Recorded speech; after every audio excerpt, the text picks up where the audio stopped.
So, in this episode of Movie Trivia, we'll see the stories behind India's first talkie. This is the third episode in this series. In the first one, we saw how Dada Sahab Torne gave India its first film, and in the second episode, we saw how Dada Sahab Phalke struggled to cast female lead for his first film. So, if you have not seen the first two episodes, you can check them out first. The link is in the card above. So, without further ado, let's start this episode.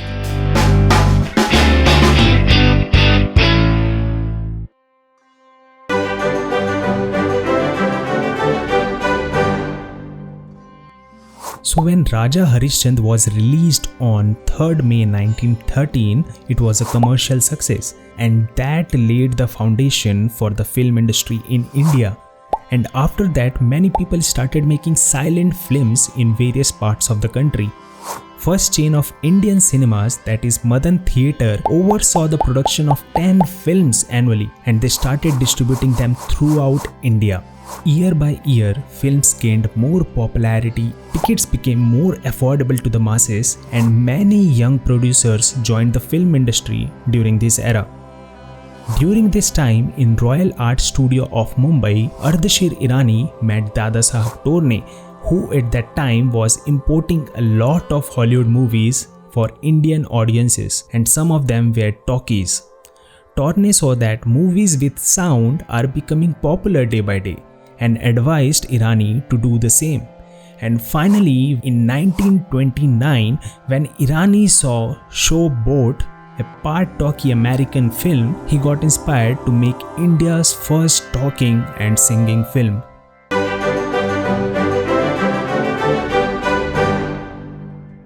Since Alamara was a talkie, the casting was of utmost importance. They were looking for actors who were proficient in Urdu or Hindustani language. For the female lead, they chose Zubeda, and for the lead male, Master Vittal was selected over Mehboob Khan, as he was the biggest stunt star of silent cinema at that time.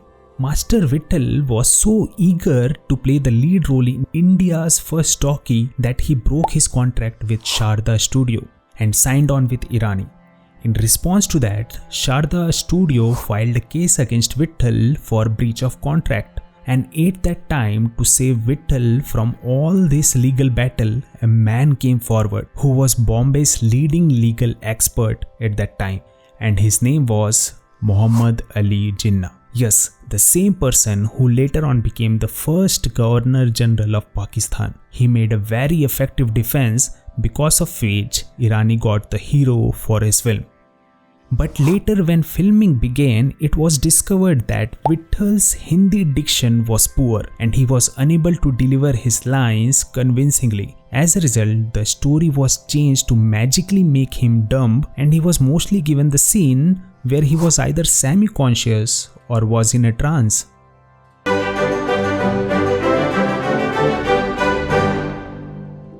As Irani wanted this to be India's first film with sound, he kept this project a secret from other filmmakers. For recording the sound, Irani used Tanar sound system. As no one in the crew was aware how to use this sound recording system, Irani took basic lessons from American expert Wilford Deming, who basically came to India to assemble Tanar sound system for them and was charging 100 rupees per day at that time. As they couldn't afford him for long, later the sound recording part was picked by Irani and his friend Rustam Baruja.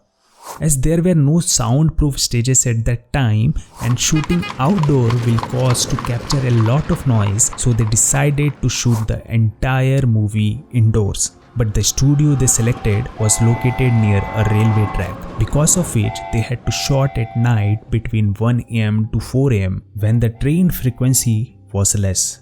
There were 7 songs in the film, for which they used only harmonium and tabla player, who used to play the instrument live at set out of camera range, and the singer used to sing into a hidden microphone. After spending close to 40,000 rupees and shooting for more than 2 months, the movie was finally ready to be released.